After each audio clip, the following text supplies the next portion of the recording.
जब से लोकसभा चुनाव 2024 का प्रचार प्रसार शुरू हुआ है, तब से ही प्रधानमंत्री नरेंद्र मोदी जी पूरे कॉन्फिडेंस के साथ 400 पार का नारा देते आ रहे हैं। उनके साथ साथ पार्टी के सभी नेता एक सुर में यही दोहरा रहे हैं। लेकिन जैसे जैसे चुनाव को लेकर मतदान के चरण पूरे होते गए, वैसे वैसे देश में 400 पार का नारा गायब होता गया। अब नौबत यहाँ तक आ गई है कि 4 जून को रिजल्ट आने से पहले भाजपा के चाणक्य अमित शाह ने कुछ दिनों पहले ये बयान दे दिया कि उनकी पार्टी राजस्थान में कुछ सीटें खो सकती हैं। उन्होंने ये साफ तौर पर नहीं बताया कि उनके हाथ से कितनी सीटें जा रही हैं, लेकिन अमित शाह के इस बयान से भाजपा कार्यकर्ताओं के होश और जोश दोनों ही ठंडे पड़ गए।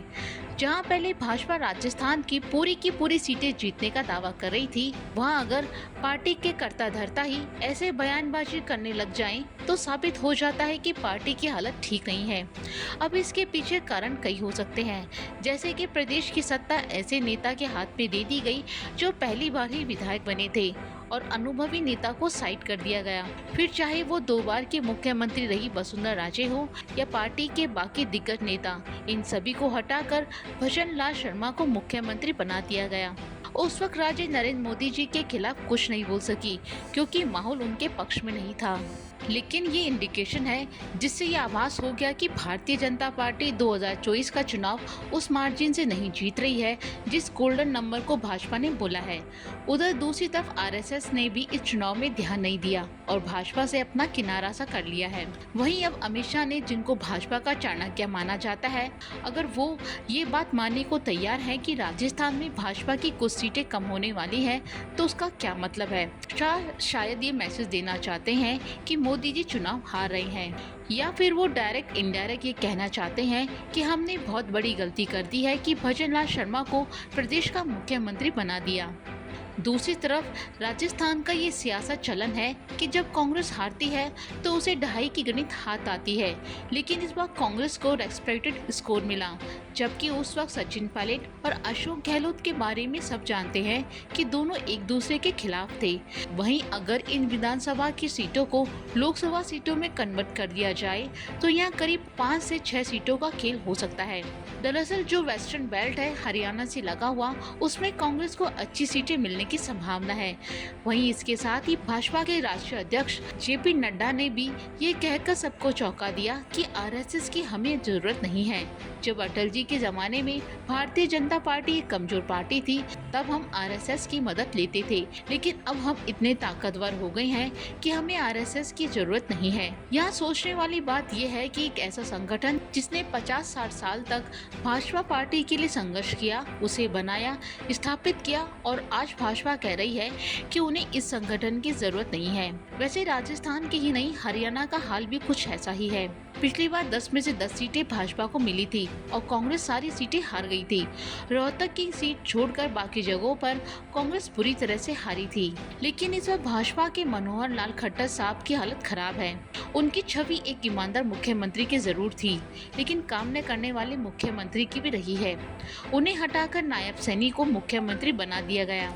वहीं अब जब उन्हें प्रत्याशी बनाया गया तो चुनाव के बीच मनोहर लाल खट्टर ने स्टेटमेंट दिया कि मेरे चुनाव क्षेत्र में करनाल में, हिसार में और सिरसा में, इन तीनों क्षेत्र में सरकारी अधिकारी और कर्मचारियों ने बेईमानी की है, बूथ कैप्चरिंग की है और सरकारी कर्मचारियों ने कांग्रेस कार्यकर्ताओं का साथ दिया है और भाजपा के लोगों को वोट डालने से रोका है। अब आप ही बताइए, जब प्रदेश की सरकार ही उनकी पार्टी की है, वहाँ का स्टेट एडमिनिस्ट्रेशन, वहाँ का पुलिस एडमिनिस्ट्रेशन सब नायब सैनी के अंडर में है, तो क्या खट्टर साहब को चुनाव हराने का प्रयास सैनी जी खुद कर रहे हैं? क्योंकि बिना पुलिस की मदद से ये कुछ नहीं हो सकता और विपक्ष का साथ वहाँ का एडमिनिस्ट्रेशन देगा नहीं। अगर विपक्ष ऐसी बात करता है तो सत्ताधारी पार्टी कहती है कि विपक्ष हार की वजह से ऐसा कह रहा है, लेकिन यह मनोहर लाल खट्टर ऐसा कह रहे हैं तो ये अनुमान लगाया जा रहा है कि उन्होंने भी आने वाले रिजल्ट की आहट सुन ली है और पार्टी हार रही है। हरियाणा की 10 सीटों में से 2 या 3 सीटें आ जाएं, उसमें ही संतोष कर लेना चाहिए, क्योंकि जिस तरह से हवा का रुख बदल रहा है, जनता ने बदलाव की लहर चला दी है, उससे ये बात साफ हो गई है कि भाजपा की हार हो सकती है। क्योंकि जिस तरह से किसानों ने गाँवों के अंदर भाजपा के कैंडिडेट को घुसने नहीं दिया, यहाँ तक कि पंजाब में कैप्टन अमरिंदर सिंह की की पत्नी जो चुनाव लड़ रही हैं, वो भी अपने चुनाव क्षेत्र में बिना पुलिस प्रोटेक्शन के नहीं जा पा रही हैं। वहीं पंजाब और हरियाणा में भारतीय जनता पार्टी और जजपा के लोगों को गांव के अंदर घुसने में परेशानी हो रही है। ऐसे में ये संभावना है कि मनोहर लाल खट्टर ने मान लिया है कि भाजपा हरियाणा में चुनाव नहीं जीत रही है, इसलिए उन्होंने बूथ कैप्चरिंग की भूमिका बनानी शुरू कर दी है। वहीं दिल्ली के अंदर माना जा रहा है कि भाजपा 7 में से 5 सीटें हार रही है। उत्तर प्रदेश के अंदर भी 15-20 सीटें कम हो रही हैं। बिहार में जहां पिछली बार एकमात्र सीट कांग्रेस को मिली थी, बाकी 39 सीटें भाजपा अलायंस को मिली थी, वहां भी सीटें कम हो रही हैं। और राजस्थान के लिए तो खुद अमित शाह ने ही मान लिया है कि यहाँ सीटें कम हो रही हैं। वहीं मध्य प्रदेश में भी पार्टी बढ़त में नहीं है। गुजरात में भी भाजपा की सीटें घट रही हैं। पंजाब में भी सीटें कम हो रही हैं। वहीं बात करें हिमाचल प्रदेश की, तो यहाँ भी सीटें भाजपा के हाथ से निकल रही हैं। इन सब बातों को लेकर राजनीतिक विश्लेषक ये मानकर चल रहे हैं कि इस बार भाजपा की हालत ठीक नहीं है और सरकार बनाने में बहुत दिक्कतों का सामना करना पड़ सकता है। पहले भाजपा ने बड़े उत्साह के साथ ये दिखाया था कि इस बार 400 पार जाएंगे और मोदी जी की लहर चल रही है, मोदी जी के नाम पर चुनाव लड़ा जा रहा है। लेकिन इस बार वास्तविकता में स्थिति कुछ और ही है। जितनी ज्यादा एंटी इनकम्बेंसी चुनाव क्षेत्र में लड़ रहे मेंबर्स ऑफ पार्लियामेंट के खिलाफ नहीं है, उससे ज्यादा एंटी इनकम्बेंसी मोदी जी के खिलाफ है, क्योंकि जनता ने मोदी जी की नीतियों को नकारना शुरू कर दिया है। फिर चाहे वो नोटबंदी की नीति हो, जिसमें ब्लैक मनी खत्म तो नहीं हुआ, बल्कि पूंजीपतियों का सारा पैसा व्हाइट मनी में कन्वर्ट जरूर हो गया। वहीं गरीब आदमी लाइन में ही लगा रहा। इसके बाद कोविड में अचानक तालाबंदी कर दी गई। किसान मजदूर हजारों किलोमीटर ट्रकों के ऊपर चढ़कर या साइकिल से अपने घर पहुंचे। इसके बाद अर्थव्यवस्था बर्बाद हो गई। इतना ही नहीं, किसान आंदोलन के दौरान सरकार का व्यवहार देखा। जब पंजाब हरियाणा के किसानों को दिल्ली जाने से रोका गया, उनके साथ दुर्व्यवहार किया गया। इन सब को लेकर मोदी जी के खिलाफ जनता में नाराजगी थी। पहले भाजपा के कार्यकर्ताओं को लग रहा था कि वो चुनाव जीत रहे हैं, इसलिए वो आक्रामक थे। वहीं विपक्ष भी कुछ नहीं बोल रहा था, वो चुपचाप बैठा था। कांग्रेस ने इसका भरपूर फायदा उठाया और चुनाव के बीच जनता के बीच जाकर आक्रामक भाजपा कांग्रेस जिसकी रणनीति को समझ नहीं पाई और वो फाउल कर बैठी। कुछ दिनों पहले राहुल गांधी की अखिलेश यादव, तेजस्वी यादव और अरविंद केजरीवाल जैसे कई दिग्गज नेताओं के साथ मीटिंग हुई, जिन्होंने इंडिया अलायंस को मजबूत बनाने का काम किया। इस चुनाव में बड़ी बात ये भी हुई कि कुछ लोगों ने पार्टी से दूरी बनाई और वो लोग जिन्होंने हमेशा भाजपा को वोट दिया है, उन्होंने इस बार या तो भाजपा के अगेंस्ट वोट दिया या फिर कुछ तो घर बैठ गए, क्योंकि वो भाजपा को वोट देना नहीं चाहते थे।